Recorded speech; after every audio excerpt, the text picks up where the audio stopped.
Hey guys, this is James with RogueDuelist Trade, and on this channel, we talk about current and upcoming Yu-Gi-Oh product and whether or not you should invest your money in order to profit. We have a product that's going to be coming out in early 2021, which is currently open for pre-orders for all distributors within the TCG. And it's a product that is actually going to be bringing a significant amount of ghost rares, and this product is Ghosts from the Past. This is basically the 2021 product of a dual overload, which was in 2020, or a dual power from 2019, where we are getting OCG imports, so new cards that are coming into the TCG, while also getting a fair amount of reprints, in addition to what is new, getting a chased after rarity, which is ghost rares. We are going to do a very early risk analysis to help you guys decide whether or not you want to invest in this product during pre-orders. But before we go there, if you guys are interested in getting product at near wholesale rates, we are actually going to be opening up Ghosts from the Past on the Patreon as low as $450 per case. You guys are interested, you can find a link down in the description below. Without further ado, let's go ahead and jump right into this risk analysis. OTS launch is going to be March 25th, 2021, and market launch is going to be March 26th, 2021. Now, because there's going to be a fair amount of reprints, I do imagine there's going to be a significant drop from pre-sales or OTS launch and any date prior up until market launch, which most e-commerce vendors are able to get their product up for sale. This is a 132 card set, which is going to have 45 new cards and 87 reprints. So the ratio of reprints is a bit higher. And again, every time you get reprints, they're going to be diluted in value from whatever the previous print is. But it is definitely good news that there's a fair amount of new cards coming in this set. Also, rarities, there's a total of 5 ghost rares, as I've already mentioned. And I would imagine they're probably going to be similar maybe to like a collector rare or starlight rare in terms of how many you're going to see per case. So we'll have to see what the ratios are. This is very new. Nobody has any idea what the ratio is going to be for pulling a ghost rare. And I would imagine that these ghost rares could make or break whether or not you make money back per case. I don't know. We'll have to see. And there's also going to be 127 ultra rares. So this is an all foil product. Here are some points taken directly from the marketing from Konami. I distilled this down into 4 main bullet points. There's going to be 9 themes that are going to be getting new legacy support. There's 2 brand new themes that are coming into this product. There are called out reprints that we're going to be getting. One of them, which seems like the entire Metal Foes support that we might see reprinted in this product. And we are also going to be getting glorious ghost rares, as Konami states it. And as I mentioned, there's going to be 5 included. And one of them that we do know is going to be Blue Eyes Alternative White Dragon. Anything that's Blue Eyes related, especially in a highest rarity, and Blue Eyes Alternative Dragon is definitely necessary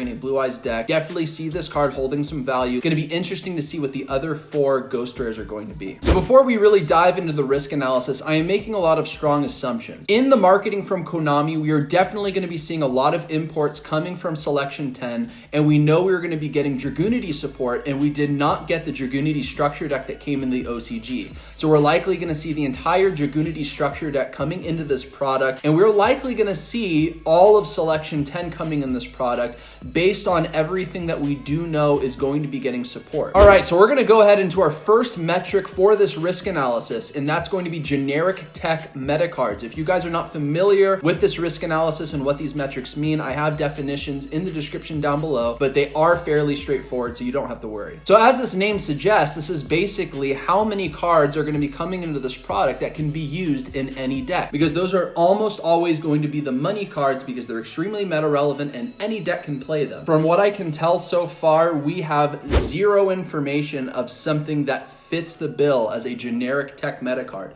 Now, I could imagine we could see some reprints coming in this product. One thing that comes to mind is Evenly Matched. We could see something like that easily reprinted in this product. We've seen Infinite Impermanence come in dual overload and dual power. We just saw that come in maximum gold, so that's likely not going to be in there, but we will likely see some reprints of very strong meta cards that are generic coming in this product. Very hard to say though, because we have no information to know what they are. And also, there's no announcement of any new cards coming into this product that is considered like a generic tech meta card. Everything is either a legacy archetype support, reprints for legacy archetypes, or completely new archetypes. That's the only information that we have so far. So overall, I had to grade this as a 2. Honestly, it easily could have been a 1, but I want to give some benefit of the doubt to this product by giving it at least a 2, because we're likely going to see some good reprints because we've seen it in the past. And if Konami didn't give us any good reprints or any imports that we are just not aware of yet, that would definitely be a miss by them. So I think there's going to be something. All right, so new archetypes. We know we are going to be getting 2 new archetypes in this product. product. And the archetypes that we know are coming is going to be Sunavalon, which is an import directly from Link Brains, which was played by Spectre, entirely plant archetype, and we're also going to be getting Holy Knight.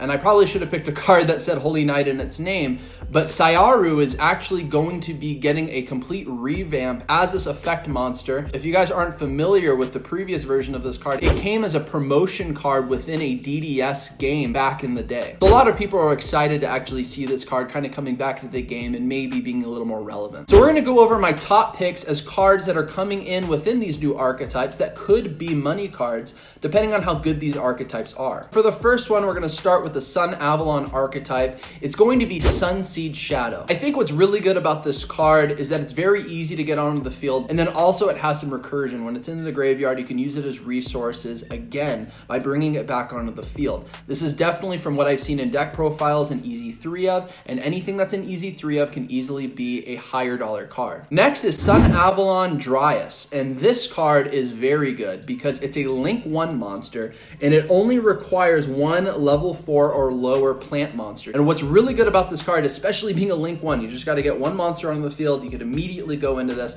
You can search a spell or trap Sunavalon card from your deck to your hand. Very easy, an absolute 3 of within this archetype, and it's very easy to link climb. As I mentioned, with Sunseed Shadow, you can recur it by bringing it back from the graveyard, so it's very easy to climb up, which is kind of the premise of this archetype. Next is Sunvine Thrasher. So it's Sunavalon and Sunvine, they're all kind of part of the same archetype. This card kind of gets you to that OTK facilitation. So for however many link monsters that you have with link pointers, it gains 800 attack based on how many link markers are on the field, but you can only select 1 link monster in order to do that. Now what's really cool about this card is that if it destroys another monster and sends it to the graveyard, you can special summon that monster to your field, kind of like a yugioh effect, which again is very good to kind of get you into an OTK, at least for within this archetype.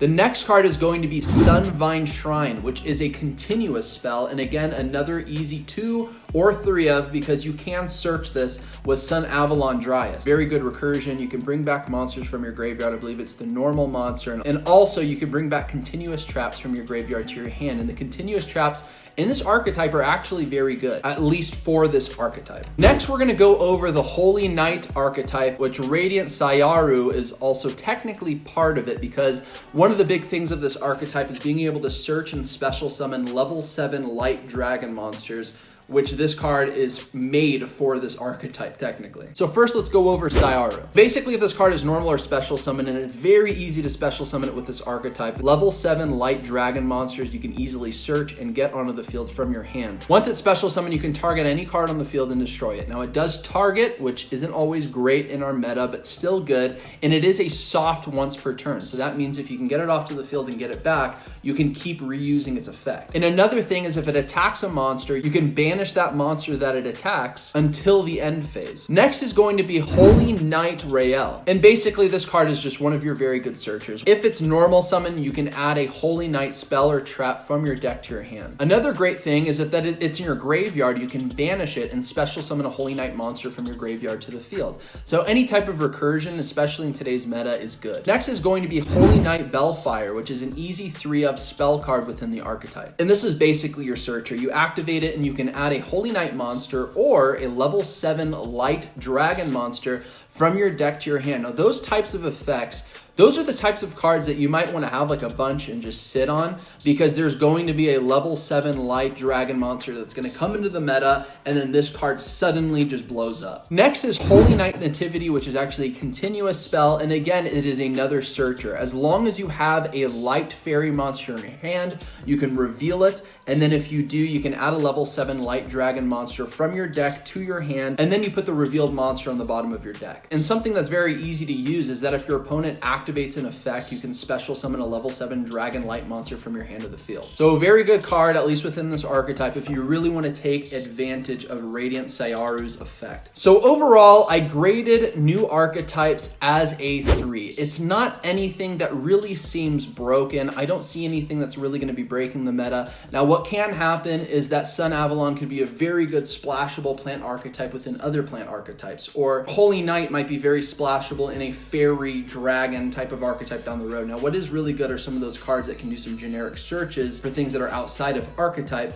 But overall, until we see something that's going to potentially really hit our meta hard, we'll have to watch the OCG. I'm just kind of going to take the middle ground for this and call it a 3. Next is going to be legacy support, and we are going to be getting at least 9. And from what I've captured, I've found about 8 archetypes that we're getting legacy support for. We're going to be getting legacy support for Heretics, Necros, Fairy Tale, Time Thief, Shadalls, Lavavel, Galaxy Eyes or Cypher Dragons, and Dragoonity. I don't think all of these legacy support cards are going to be seeing money, so I'm going to go over the cards that have a higher likelihood considering all of the other cards that are coming in this product. So first, the biggest one I think is Dragoonity, and the reason why is because Dragoonity actually has meta viability, especially because Dragon Link is doing so well in the meta right now. And if Dragon Link does get any hits from the ban list before this product comes out, this could easily put Dragon Link back to the top, because Dragoonity and Rockets are very good archetypes that come together, and from what I've seen, they can be very competitive. So we're going to start with Dragoonity Legatus. You can special summon this monster easily from your hand if you have a Dragoonity monster on the field, and if you have a Dragoonity monster in your spell or trap zone, you can target a spell or trap on the field and destroy it, and that can be on either side of the field. From what I've seen, a lot of deck profiles are playing this at 3, in addition to Dragoonity Remus. One of the very good effects of this card is that you can discard it from your hand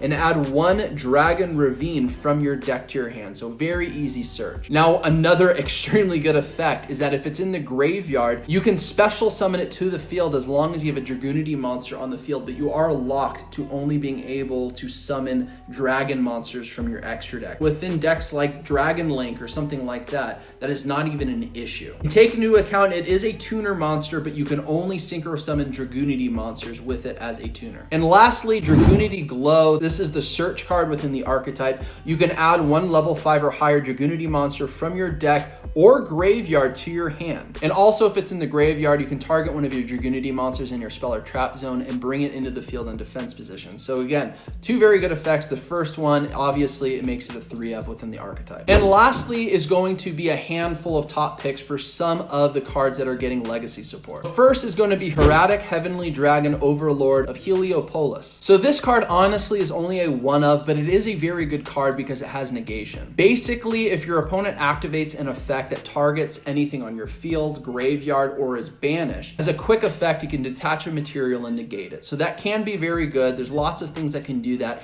It is a little bit conditional because it has to target, and sometimes that it can be an issue within this meta. Next, which is an easy 3 of now within Heretics or within some dragon archetypes, is Heretic Seal of Creation. What I really like about it, it's almost like a rank up magic card, but not really. What it does is you can target a dragon Xyz monster you control and special summon from your extra deck 1 Heretic Xyz monsters with a different original name than that monster, and then you give it all of its material. And another thing is if it's in the graveyard, you can banish it by targeting 1 of your Heretic monsters in your graveyard and special summoning it to the field in defense position. So anything again with recursion is always good. Next is going to be Time Thief Double Barrel. Within Time Thieves, you're able to put spell and traps as material for your Xyz monsters. You can detach a material, and one of the more notable effects is if you detach a spell, you can take control of an opponent's monster, and if you detach a trap, you can negate the effect of 1 effect monster until the end of the turn. And next is Galaxy Eyes Cypher X Dragon. If you have a Cypher Dragon Xyz monster on your field, you can easily special summon this and transfer the materials. And if you have a rank 9 or lower dragon monster in your graveyard, you can bring it back into the extra deck, and if you do, special summon it. So pretty cool to be able to bring out an Xyz monster that easily. Overall, I graded legacy support as a 4.5. The reason why is mostly because of Dragoonities, because that actually is very good legacy support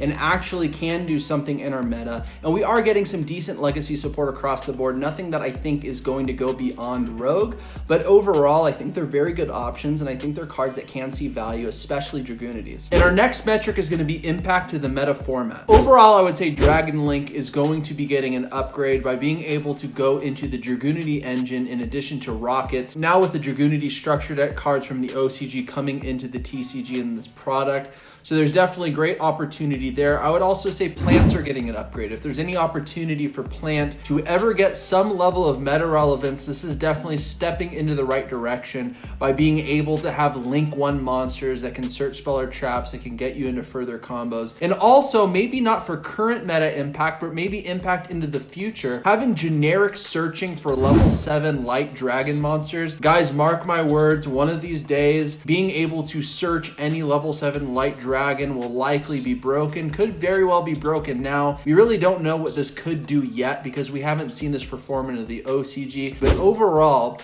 it seems pretty light, at least for the information we know right now. We don't know all the cards that are going to be coming into this product, but I would say based on the information we have, I would say the meta is likely not going to be impacted all that much, which is why I graded this metric as a 2.5. The next metric is going to be collector value, and this is obviously where this product shines the most. We are going to be getting 5 ghost rares in this product. We have not seen ghost rares for a very long time until Legendary Duelist Rage of Ra came out, where we had Ra come as one potential ghost rare that you could pull in that product. Now we're going to get the opportunity to potentially pull 5, one of them being Blue Eyes Alternative White Dragon. Blue Eyes is obviously a fan favorite archetype. People are definitely going to want to be getting their hands on this, whether collector, casual player. We don't know what the other 4 cards are yet, and they will likely be also something that is more at the collector level. Things that people just want to have, may not necessarily be the most playable card, very well could be. We'll have to see what happens, but I think kind of sticking more towards the nostalgic route might be the right move. But this will help value for the product long term and as a vendor when you're cracking it open to get immediate value to pay off your boxes. So overall, I'm grading collector level as a 5. I think that is where this product shines the most so far based on the information that we have, and definitely those 5 ghost rares boost up this score a good amount. Next is going to be reprint ratio selection, and with this metric, you want your reprint ratio to be low because every time you're reprinting cards, you're diluting value, as I always say. You're flooding the market with that card, even if it's in different rarities or not. If there's another version of that card already, you're competing with the value of that card. But also you want to consider, if there are reprints, what reprints were selected and are coming in. Because if you have cards, let's just say is a $100 card, if you're getting a reprint of it, you could assume it might be between the $10 to $15, maybe $20, maybe $30 mark, depending on the card. Overall, the reprints that we're likely going to have or know what we're going to have, I would say overall they're extremely lackluster. You guys can see on the screen, what's on the left are cards that we know are going to be reprinted in Selection 10 in the OCG. And because we're seeing so many cards that are going to be in Selection 10 coming into this product, we're likely going to be seeing these too, although that is a strong assumption. But the cards on the right are the list of cards that we know are going to be coming based on the marketing for Ghost from the past. And again, it seems everything to me is pretty lackluster, maybe minus Armed Dragon level 10, but I think that card's holding value because it's a nostalgic, more vintage card, while everything else, a $30 card, such as Raid Raptor Tribute Lanius, will likely be $5 or less when it comes as reprints. I just don't see any reprints that we know so far that I would say, yes, that's going to be a great money card. Maybe if we see something like Evenly Matched, I could see that sticking to like a $10 mark or something like that because it's a 3 of, but we don't know yet. So maybe this score could go up, but overall I'm grading it as a 3. I just think it's mediocre. The reason why I'm giving it a 3 is because we're getting, I think, roughly 47 cards or 45 cards that are brand new coming into the TCG. So getting new cards is always a good thing. Now, obviously, it depends on how meta those cards usually are if they're new coming into the TCG. The next metric is going to be product value versus cost. So the amount of money you have to put in to get product, is it worth the potential return? MSRP is about $750 a case. Now, through the Patreon, we're going to have this for $450 per case at our very best price. Considering MSRP, if you're able to buy at near wholesale rates, you will be saving at least $300. If you're a brick and mortar, you'll likely be saving even more than that. Now, looking at the box breakdown, it's 3 packs per box, 5 cards per pack. You're promised all foils. And also it says box breakdown. Forgive me, that should be saying case breakdown, but you get a quantity of 50 mini boxes in every single case. Now looking at it from this perspective, MSRP is $1 a card because you're going to be getting 15 cards in every single box. So looking at it from MSRP, that's $1 a box. Looking at the Patreon cost, which is closer to near wholesale, you'll be paying roughly 60 cents a card. So on average, you want to be selling your cards for at least 60 cents each. So overall, I would say price per card is not that bad. Getting all ultra rares might mean that you have a higher likelihood of seeing higher value chased after cards. Overall, I'm scoring this as a 4. I don't think it's bad based on the makeup of this product. Now, it does very much matter how good some of these new archetypes are going to be, legacy cards and potential reprints that we're going to be getting, or generic tech cards, because that is going to make the value even easier to get your money back. But overall, our score for Ghosts from the Past came out to a 68.5%. Honestly, I'm a little hesitant on this product. I would say the best things it has going for it is the 5 ghost rares that we're going to be getting. We don't know if these new archetypes really are going to do much in the meta. Right now, it doesn't seem like it's going to be that great. So I would almost imagine at the offset, this product may not perform that well if we don't see any meta play for these new archetypes in the OCG or people getting hyped about it in the TCG. What really worries me is the fact that I'm not seeing any really good generic tech cards that we're going to be getting in this product. And that's really where products get the most value, is if you have cards that can be played in nearly any deck and it's always a 3 of, if you have it in your main deck or side deck. Those are always the cards that are going to be in higher demand because people need more of it and more people can use it. And I don't really see anything like that in this product, and that's what worries me. But it does look like a good collector's product. I'm not saying don't buy this product, but I am saying take with caution. I don't think this is going to be the product that you might want to crack open and sell depending on how the market does. I could be wrong, but I do think this looks like a good long-term investment. I love the box art. The art looks very sleek and elegant, and the fact that we're getting ghost rares back, we don't know what those ghost rares are going to be, but I think the fact that there could be high value ghost rares that you might be able to get could help the long-term sealed value, the potential of getting those cards. I may actually look at this set as more as something I may hold on to if I were to get it, but depending on how good and how likely it is for you to pull certain cards and make your return, we'll just have to see. But guys, that's gonna do it for this video. I'd love to know what you guys think, whether you agree, disagree with my scores. If you're excited for this product, think it's lackluster, let me know down in the comments below. And guys, if you enjoy this type of content on whether or not to invest in modern Yu-Gi-Oh product, make sure you stop right now and subscribe to this channel and hit the notification bell so you don't miss any videos from me. And also, if you guys enjoyed today's content and want to help grow this channel in order to help the YouTube algorithm, like this video. Guys, I appreciate you stopping by. I hope you enjoyed today's content. And if you're in the United States, I hope you have a great Thanksgiving and enjoy time with family and friends if you're able to. I know these are some crazy times that we're living in. But guys, thanks for stopping by, and I'll see you on the next video on RogueDuelist Trade.